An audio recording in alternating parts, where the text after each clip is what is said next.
नमस्कार दोस्तों, स्वागत है एक बार फिर से हमारे चैनल द वेद वॉइस में। दोस्तों, यदि आप अपने जीवन में कुछ नया सीखने की चाह रखते हैं तो हमारे चैनल को अभी सब्सक्राइब कर लें। हे दुर्गा माता, आपसे हाथ जोड़कर निवेदन है कि आपके इस वीडियो को जो भी लाइक और चैनल को सब्सक्राइब करे, उसके जीवन में कभी दुख दर्द मत आने देना। दोस्तों, नवरात्रि में क्यों सूख जाते हैं? आपके जौ में हरियाली नहीं आती है। आखिर ये क्या संकेत देता है? नवरात्रि में जो अखंड ज्योत जलती है, उसकी बाती का हम क्या करें? साथ ही साथ ये भी जानिए कि नवरात्रि में जो कलश के नीचे चावल रखे जाते हैं और उसके ऊपर नारियल रखा जाता है, उसका हम क्या करें और बचे हुए तेल का क्या करें? दा वास्तु शास्त्र चैनल में जानिए सब कुछ, वो भी विस्तार पूर्वक से। दोस्तों, जो भक्त सच्चे दिल से माता रानी की पूजा आराधना करते हैं और उनकी भक्ति में लीन हो जाता है, तो माता रानी उसकी सच्ची भक्ति से उसकी पुकार अवश्य सुनती हैं, और जो इच्छाएं उसके मन में होती हैं तो माता रानी उसे वो सब कुछ देती है जो उसको चाहिए होता है। मां लक्ष्मी दोनों हाथों से धन की वर्षा करती है। मां दुर्गा उसी पर अपनी कृपा दृष्टि बनाती है जो नवरात्रों में खास तौर पर माता की सेवा में लग जाता है। देखिए, माता की सेवा में आपको बिल्कुल भी कंजूसी नहीं करना है। दिल खोलकर माता रानी की सेवा करे। जितना हो सके मां को प्रसन्न करने में लग जाए। साल भर के इस त्योहार में माता धरती पर आती है और उसी पर कृपा दृष्टि बनाती है। जो माता को सच्चे हृदय से प्रसन्न करता है, उसे रंग से राजा बनाकर ही जाती है। फिर चाहे वो राजा हो या भिखारी, मां की नजरों में वो सबसे बड़ा है। जिसकी भक्ति में प्रेम, आस्था और मां के प्रति सच्ची लगन हो। इसीलिए माता की भक्ति में आनाकानी ना करे। दोस्तों, एक बार सच्चे हृदय से कमेंट बॉक्स में लिखें जय माता दी। और दोस्तों, कमेंट बॉक्स में अपनी राशि भी डाल दीजिएगा। यदि आपकी राशि के अनुसार हमारे पास कोई उपाय होगा तो वह आकर हम आपके कमेंट में बता देंगे। दोस्तों, सबसे पहली बात, नवरात्रि में हम एक माटी के प्याले में जौ करते हैं ताकि हमारे घर में सुख शांति बनी रहे और माता प्रसन्न हो जाएं। जो जब हरे भरे होते हैं तो घर में हरियाली आती है और सुख समृद्धि की प्राप्ति होती है। जब जौ हरे भरे होते हैं तो समस्त देवी देवता खुशियां मनाते हैं और घर की उन्नति के लिए कामनाएं करते हैं, आशीर्वाद देते हैं। हरे भरे जौ में साक्षात माता रानी अपने 9 स्वरूपों में खेलती हैं और घर में सुखों की बारिश होती है तथा धन की बारिश होती है। और जिस घर में जौ के अंदर से हरियाली नहीं आती है तो उस घर में पहले ही पता चल जाता है कि अब आपके घर में गरीबी आने वाली है तथा परेशानियां आने वाली हैं, क्योंकि आपने पूजा पाठ में कोई ऐसी गलती कर दी होगी जिसके कारण जौ में हरियाली नहीं आ पाई। देखिए, आपको बता दें, हैरानी वाली बात तो है, बिना पानी के माटी में जौ डालते ही उग जाते हैं, वो भी बिना देखभाल करें, हरियाली उसमें निकल आती है। लेकिन जब हम कलश स्थापना करते हैं और जौ बोते हैं तो ये बहुत ही सोचने समझने वाली बात है कि आपकी देख रेख में, और जबकि आपने पानी बराबर डाला, परिवार ने अच्छे से देखा, फिर भी ऐसा होने के बाद जब उसमें जौ ना निकले तथा हरियाली ना उगे तो समझ लें साक्षात माता रानी आपसे नाराज हैं, क्रोधित हो चुकी है। माता रानी अपनी संतान को सदैव माफ कर देती है। आप सच्चे हृदय से माता रानी से माफी मांग लें। माता करुणामयी है और अपने भक्तों को, अपने बेटों को, अपने लाल को वह सदैव माफ करती है। जौ में कम हरियाली आना मतलब घर में धीरे धीरे खुशियों का वास होगा और ज्यादा हरियाली आने पर धन की वर्षा होगी। तेजी से व्यापार दिन दुगनी रात चौगुनी बढ़ेगा। कई लोग जौ में डेली पानी डालते हैं, जो कि इसमें पानी नहीं डाला जाता बल्कि पानी का छींटा मारा जाता है, इसीलिए सूख जाते हैं, खराब हो जाते हैं। ऐसा ना करे और इसी कारण हरियाली नहीं आती है। ज्यादा पानी डालने से ये खराब हो जाते हैं। दोस्तों, जौ जब आपके घर में हरे भरे हो जाए तब इसमें चांदी का सिक्का या 1 रुपया का सिक्का जरूर डालें। सिक्का डालने से माता रानी प्रसन्न होती है और आपके घर में धन का आगमन होना शुरू हो जाता है। दोस्तों, नवरात्रि समाप्त होने के बाद हरे भरे जौ का क्या करें, आइए जानते हैं।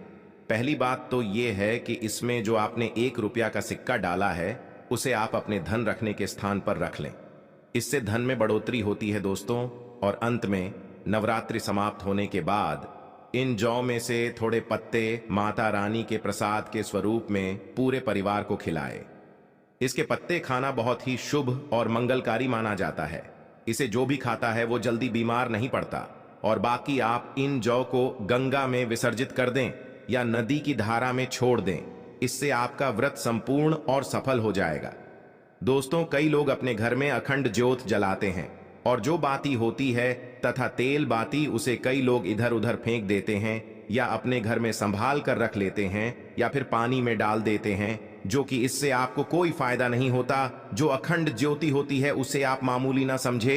ये बुझने के बाद भी जागृत अवस्था में होती है। इसमें साक्षात माता दुर्गा का वास होता है। ये चैतन्य अवस्था में होती है, जागृत होती है। दोस्तों, नवरात्रि समाप्त होने के बाद इसके बचे हुए तेल को आप बच्चों की मालिश करने के लिए रखें और आप भी इससे मालिश करें। इससे आपकी सभी बीमारी दूर हो जाएंगी और आपके ऊपर सकारात्मकता का संचार होगा। और साथ ही साथ जो अखंड ज्योति की बाती होती है उसे आप अपने बाजू में बांध लें। ऐसा करने से आपको धनी होने से कोई नहीं रोक सकता। बच्चे बड़े सभी बांध सकते हैं। इसको बड़ा करने के लिए इसमें आप कलावा बांध सकते हैं। दोस्तों, नवरात्रि में जब कलश स्थापना की जाती है तो कलश के नीचे चावल जरूर रखे जाते हैं और कलश के ऊपर एक नारियल भी जरूर रखा जाता है। ऐसे में हम इन दोनों चीजों का क्या करें, आइए जानते हैं। सबसे पहली बात, कलश के ऊपर जो नारियल होता है उसे आप कन्या पूजन में तोड़कर कन्याओं को बांट दें और आप भी माता रानी के प्रसाद के स्वरूप में खा लें। आप चाहें तो नारियल सबूत ही गंगा में विसर्जित कर दें। दोस्तों, और जो कलश के नीचे चावल रखे जाते हैं उसे आप थोड़ी हल्दी में मिलाकर के एक लाल कपड़े में बांधकर अपने धन रखने के स्थान पर रख लें या अपने पर्स में रख सकते हैं। इससे तेजी से धन बढ़ता है, माता लक्ष्मी की कृपा प्राप्त होती है। और बाकी चावलों को आप पक्षियों को डाल दें या गंगा में विसर्जित कर दें और जो कलश और जौ होते हैं उसे आप गंगा में विसर्जित कर दें। ऐसा करने से नवरात्रि का संपूर्ण फल प्राप्त होता है और व्रत रखने का फल शीघ्र ही मिलता है। दोस्तों, भूल कर भी ये गलती कभी मत करना। गंगा में कचरा आदि धूप बत्ती के डिब्बे, माचिस की डिब्बी भूल कर भी मत डालना। सड़े गले फूल गंगा में नहीं डालना चाहिए। इससे उल्टा व्यक्ति नरक में चला जाता है और परिवार में गरीबी का वास हो जाता है। गंगा मैया क्रोधित हो जाती है और श्राप देती है। इसीलिए ऐसा घोर पाप कभी मत करना। इसके पीछे एक कथा है। जब गंगा मैया भगवान शिव से शिकायत लेकर पहुंची तब भगवान शिव कहते हैं, जो मनुष्य गंगा को मैला करेगा वह कभी पवित्र नहीं कहलाएगा, वह हमेशा नरक में भटकता रहेगा, उसे मोक्ष प्राप्त नहीं होगा, वह नरक के भांति इसी पृथ्वी लोक में भ्रमण करता रहेगा। इसीलिए गंगा को मैला नहीं करना चाहिए, नहीं तो आपका समस्त पुण्य नष्ट हो जाएगा, आपका पुण्य भूत पिशाच को प्राप्त हो जाएगा। दोस्तों, अगर आपको माता रानी की चुनरी उपहार में मिली है, जैसे जागरण आदि से या किसी पंडाल से या धार्मिक यात्रा से, तो ऐसी माता की चुनरी बहुत ही शुभ मानी जाती है। इससे आपका वैवाहिक जीवन सफल हो जाता है। माता रानी की चुनरी को आप संभाल कर रखें। इसे आप करवा चौथ पर, बट, सावित्री व्रत आदि में या किसी पर्व पर, त्योहार में अवश्य पहने। इसमें माता रानी का आशीर्वाद होता है जो आपको प्राप्त हुआ है। ऐसी चुनरी सदैव संभाल कर रखें, क्योंकि माता की चुनरी जागृत अवस्था में होती है। इसे मामूली ना समझे। नवरात्रों में चाहे कुछ भी कर लेना, लेकिन यह कार्य जरूर करना। बिन पूजा पाठ के ही सारा फल मिल जाता है।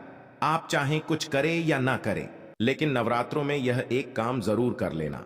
मैं माता रानी की सौगंध खाता हूं, माता लक्ष्मी खुद आपके घर में चलकर आएंगी। आगे आपकी मर्जी। दोस्तों, नवरात्रि में बिना व्रत बिना पाठ के आपको संपूर्ण नवरात्रि का फल मिल जाएगा। इस वीडियो ध्यान से देखना। अगर आपने व्रत नहीं रखा है कोई बात नहीं, आपको परेशान नहीं होना है, क्योंकि कभी कभी हम काम के चलते या कभी कभी कुछ ऐसे हम कामों में फंस जाते हैं जिसके कारण हम माता रानी के नवरात्रों में उनको टाइम नहीं दे पाते। तो आपको परेशान नहीं होना है। अगर आपने व्रत नहीं रखा है कोई बात नहीं, पूजा नहीं कर रहे हैं नवरात्रि में कोई बात नहीं दोस्तों, बस ये एक काम आपको कर लेना है। नवरात्रि में जितने भी लोग पूजा पाठ करते हैं उससे भी आपको अधिक बढ़कर के फल प्राप्त होगा। तो ये वीडियो ध्यान से देखना। आज की जो मैं वीडियो बताऊंगा बहुत ही सुंदर है, ज्ञानवर्धक जानकारी है। इस प्रकार की जानकारी आप लाखों रुपए खर्च करेंगे फिर भी कोई नहीं बताने वाला। हमारे चैनल का मकसद है जनहित एवं जन कल्याण करना, इसलिए आप लोगों को इस प्रकार की अच्छी अच्छी जानकारी सिखाते हैं। तो आइए इस वीडियो में जानते हैं, नवरात्रि में ऐसा कौन सा कार्य करने से बिना व्रत बिना पूजा या फिर बिना कन्या भोजन के सारे फल की प्राप्ति हो जाती है? केवल सच्चे मन से। अगर नवरात्रि के समय में कोई भी व्यक्ति पूरे मन के साथ, पूरे विश्वास के साथ, सच्ची लगन आस्था के साथ अगर दुर्गा सप्तशती में वर्णित सिद्ध कुंजिका स्तोत्र का पाठ कर लेता है तो संपूर्ण दुर्गा पाठ का फल उन्हें प्राप्त हो जाता है। जो भी आप व्रत रखते हैं, माता रानी के लिए आप चाहते हैं कि माता रानी का आपके ऊपर आशीर्वाद प्राप्त हो, माता रानी की कृपा मिले, आपकी कोई अधूरी मनोकामना है, वो चाहते हैं आपकी अधूरी मनोकामना पूर्ण हो जाए। सरकारी नौकरी हेतु पितृ दोष, राहु दोष, मंगल दोष, कर्ज दोष, शनि दोष, कर्ज का दोष, गरीबों का दोष मात्र पल भर में दूर होगा। अगर आपने नवरात्रि का व्रत रखा है तो वो सारे फल अगर आप चाहते हैं और उसका 1000 गुना फल प्राप्त हो जाए तो नवरात्रि के समय में दुर्गा सप्तशती का पाठ जरूर करना। और जो लोग नवरात्रि का व्रत नहीं रखे हैं, किसी कारणवश उन्हें टाइम नहीं मिल पाया है, ऐसे व्यक्ति दुर्गा सप्तशती में वर्णित सिद्ध कुंजिका स्तोत्र का पाठ जरूर करना।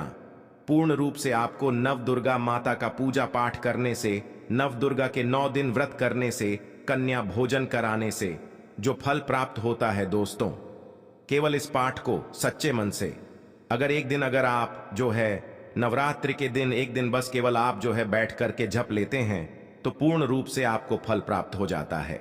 मैं आप लोगों को बताना चाहूंगा, जो लोग समर्थन हैं ऐसे लोगों को कन्या पूजन भी जरूर करना चाहिए।